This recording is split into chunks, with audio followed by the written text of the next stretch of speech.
শিক্ষক নিয়োগ দুর্নীতি মামলায় এবার ব্যবসায়ী মহেন্দ্র আগরওয়ালকে ইডির জিজ্ঞাসাবাদ। মঙ্গলবার সকালে ইডির দফতরে আসেন তিনি। সূত্রের খবর, তদন্তকারী আধিকারিকরা সকাল থেকে প্রায় 6 ঘন্টা তাকে জিজ্ঞাসাবাদ করে।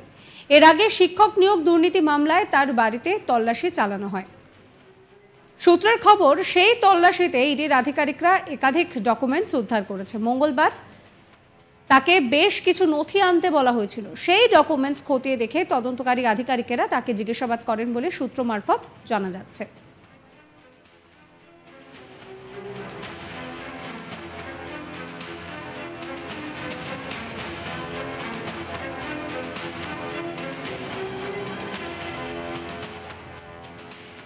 সূত্র বলছে যে পার্থ চট্টোপাধ্যায়ের সঙ্গে তার কোনো যোগাযোগ ছিল কিনা কিংবা প্রসন্ন রায়ের সঙ্গে কোনো যোগাযোগ ছিল কিনা সেই সংক্রান্ত একাধিক প্রশ্ন তাকে করা হয়। ব্যবসা সংক্রান্ত তার ব্যাংক ডিটেলসও চেয়ে পাঠানো হয়। মঙ্গলবার ইডির জেরার পর অফিস থেকে বেরোনোর সময় তিনি কোনো রকম কোনো প্রশ্নের উত্তর দেননি।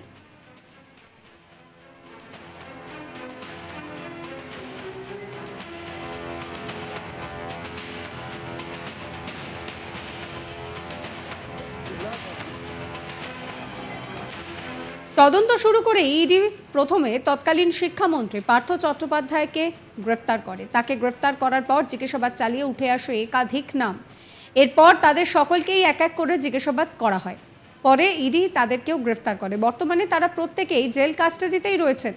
এরপর মিডল ম্যান হিসেবে প্রসন্ন রায়কে ইডি জিজ্ঞাসাবাদ করে এবং তাকেও কিন্তু পরবর্তীকালে গ্রেফতার করা হয়। অর্থাৎ এই মুহূর্তে দাঁড়িয়ে এই শিক্ষা নিয়োগ দুর্নীতি মামলা এবং সেই শিক্ষক নিয়োগ দুর্নীতি মামলায় কিন্তু ইডি যথেষ্টই তৎপর রয়েছে। এবং কিছুদিন আগেই আমরা দেখেছিলাম যে রাজ্যের বিরোধী দলনেতা শুভেন্দু অধিকারী তিনি কিন্তু পরিষ্কার জনসভা থেকে জানিয়েছিলেন যে এবার নির্বাচন দুটো বিষয়কে কেন্দ্র করে হবে। প্রথমত শিক্ষক নিয়োগ দুর্নীতি এবং দ্বিতীয়ত হচ্ছে সন্দেশখালী। খুব স্বাভাবিকভাবেই লোকসভা নির্বাচনের আগে তাই এই শিক্ষক নিয়োগ দুর্নীতি মামলায় ফের একবার এই যে ইডির তৎপরতা, সেই তৎপরতা কিন্তু প্রশ্ন তুলছে যে এর পরবর্তী পদক্ষেপ ঠিক কী হতে পারে।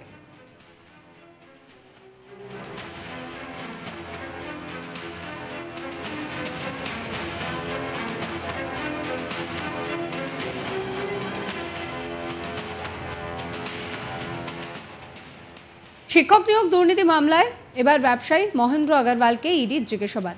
মঙ্গলবার সকালে ইডির দফতরে আসেন তিনি।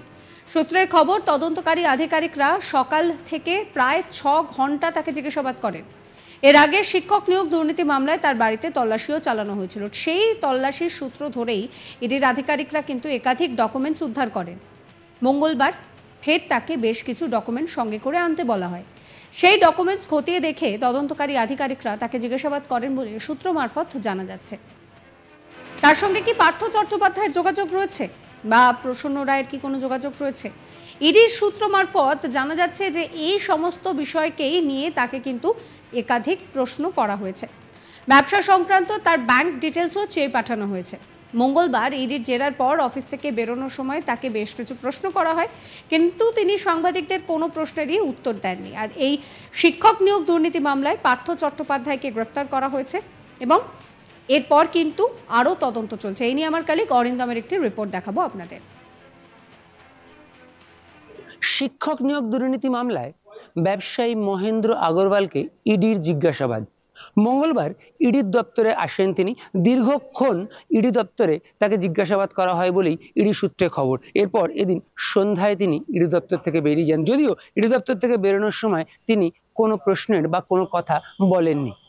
আমরা জানি এই শিক্ষক নিয়োগ দুর্নীতি মামলায় তদন্ত শুরু করে ইডি কিন্তু প্রথমেই যাকে অ্যারেস্ট করেছিল তৎকালীন শিক্ষামন্ত্রী তিনি ছিলেন পার্থ চট্টোপাধ্যায়। পার্থ চট্টোপাধ্যায়কে অ্যারেস্ট করার পর কিন্তু তাকে জিজ্ঞাসাবাদ করে একাধিক নাম সামনে এসেছিল এবং তাদের প্রত্যেককে জিজ্ঞাসাবাদ করে এবং তাদের বেশিরভাগকে কিন্তু ইডি অ্যারেস্ট করেছিল এবং যারা এই মুহূর্তে প্রত্যেকেই কিন্তু জেল কাস্টাডিতে রয়েছে। এর পর আমরা দেখতে পেলাম যে প্রসন্ন রায় একজন মিডল ম্যান, তাকে কিন্তু ইডি জিজ্ঞাসাবাদ করেছিল এবং তাকেও কিন্তু অ্যারেস্ট করে। এই প্রসন্ন রায়কে কিন্তু এই একই শিক্ষক নিয়োগ দুর্নীতি মামলায় সিবিআই গ্রেপ্তার করেছিল তার আগে, এবং সিবিআই গ্রেপ্তার করার পর তাই সে দীর্ঘদিন সিবিআই কাস্টাডিতে ছিল, তারপর জেল কাস্টাডিতে ছিল এবং সুপ্রিম কোর্ট থেকে বেল পেয়ে সে সেখান থেকে ছাড়া পায়। তারপরেই কিন্তু তাকে গ্রেপ্তার করে ইডি এবং এই মামলায় তাকে জিজ্ঞাসাবাদ করে এবং বর্তমানে এই প্রসন্ন রায় কিন্তু জেলে রয়েছেন।